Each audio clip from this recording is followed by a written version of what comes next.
Cooperative teaching and learning strategies. Cooperative teaching और learning हमें last 10 years में अगर हम देखें तो ये एजुकेशनल सर्कल में बहुत पॉपुलर एरिया है, और उसकी स्ट्रेंथ और ज़्यादा इंक्रीज हो जाती है जब हमें कनेक्टिविज्म और कंस्ट्रक्टिविज्म थीरीज नज़र आती हैं। रिसर्चर्स ने इनको बहुत ज़्यादा प्रैक्टिशनर्स ने इस चीज़ पे फोकस किया है कि स्टूडेंट्स जब स्मॉल कोऑपरेटिव ग्रुप में काम करते हैं तो वो अपनी इंटेलेक्चुअल एक्सचेंज करते हैं एक दूसरे के साथ क्रिटिकली और क्रिएटिव चीज़ें करते हैं, क्रिएटिव थिंकिंग शेयर करते हैं। तो उससे ना सिर्फ क्रिएटिविटी इंक्रीज होती है, प्रोडक्टिविटी, प्रॉब्लम सॉल्विंग इंक्रीज होती है। कोऑपरेटिव टीचिंग बहुत ज़्यादा सक्सेसफुल स्ट्रेटजी है जब आप स्मॉल टीम्स में डील कर रहे हैं, उन बच्चों को पढ़ा रहे हैं जो कि स्मॉल ग्रुप में है। तो उसमें आप कोऑपरेटिव लर्निंग को की इसके साथ-साथ आप डिफरेंट एबिलिटीज़ को आइडेंटिफ़ाई कर सकते हैं, एबिलिटीज़ देख सकते हैं स्टूडेंट्स में कि कौन-कौन सी उनमें एबिलिटीज़ हैं, और ये आपको वैरायटी ऑफ लर्निंग एक्टिविटीज़ जो इम्प्रूव होते हुए नज़र आती हैं, जिसमें आपको टीचर्स नज़र आती हैं कि टीचर्स डिफरेंट मेथड्स यूज़ करती हैं, टीचिंग टेक्निक्स यूज़ करती हैं। टीचर्स और स्टूडेंट दोनों एक दूसरे को बहुत इम्पोर्टेंट फ़ील करते हैं कि किसी भी क्लास में। कोऑपरेटिव टीचिंग अगर देखें, कोऑपरेटिव टीचिंग और लर्निंग वो अप्रोच है जो कि ग्रुप को का जो काम है, अगर वो ग्रुप में किया जाता है तो वो काम को मिनिमाइज़ कर देते हैं और अनप्लेज़ेंट एक्सपीरियंसेस को भी जो है वो ख़त्म कर देते हैं, और अच्छी सेंस ऑफ अचीवमेंट, सैटिस्फैक्शन और रिज़ल्ट ओरिएंटेड काम की तरफ आ जाते हैं। उनकी परफ़ॉर्मेंस जो है वो हाई परफ़ॉर्मेंस टीम की तरफ आ जाती है। स्टूडेंट्स को हमने देखा है, स्टूडेंट्स जब आपस में मिल के काम करते हैं तो वो ना सिर्फ़ अपनी रिकॉग्निशन कर रहे हैं कि हमारे ग्रुप में मेरी क्या हैसियत है, मैं किस तरह से ग्रुप की इंस्ट्रक्शन को लेके चलते हैं। इंडिविजुअल की लर्निंग होती है, कोऑपरेटिव लर्निंग में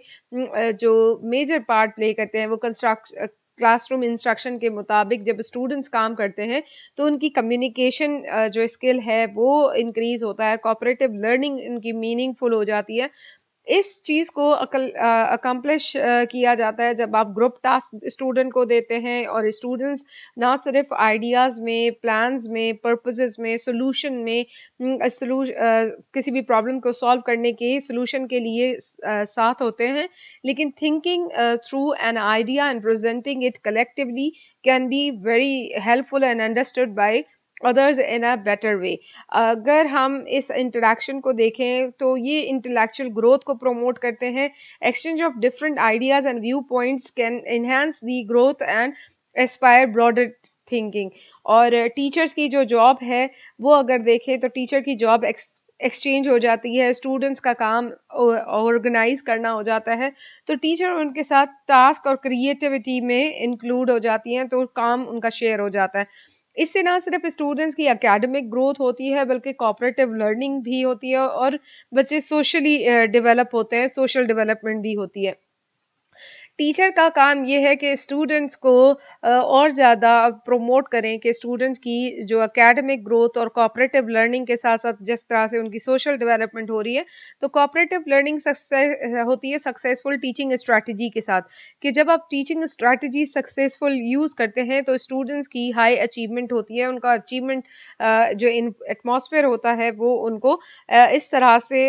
कॉम्प्रिहेंसिव मिलता है कि वो उनको हेल्प करता है कि आप आगे बढ़ सकते हैं, आप कोई ना कुछ अचीव कर सकते हैं, आपकी अचीवमेंट लेवल इंक्रीज़ हो सकती है। कोऑपरेटिव क्लासरूम एक्टिविटीज़ को अगर हम देखें तो उसकी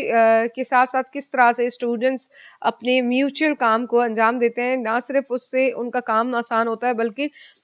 इसमें उनको एक-दूसरे की जो एफ़र्ट्स हैं, उससे उनको मदद मिलती है कि अगर एक ने कोई एफ़र्ट पुट की है, तो उसका बेनिफिट अल्टीमेटली उसके ग्रुप फेलो को मिलता है, और इससे जो है रिकॉग्निशन मिलती है कि ग्रुप मेंबर्स अपने कॉमन गोल को अंडरस्टैंड कर सकते हैं और उसके लिए काम करते हैं और आइडियाज़ शेयर करते हैं।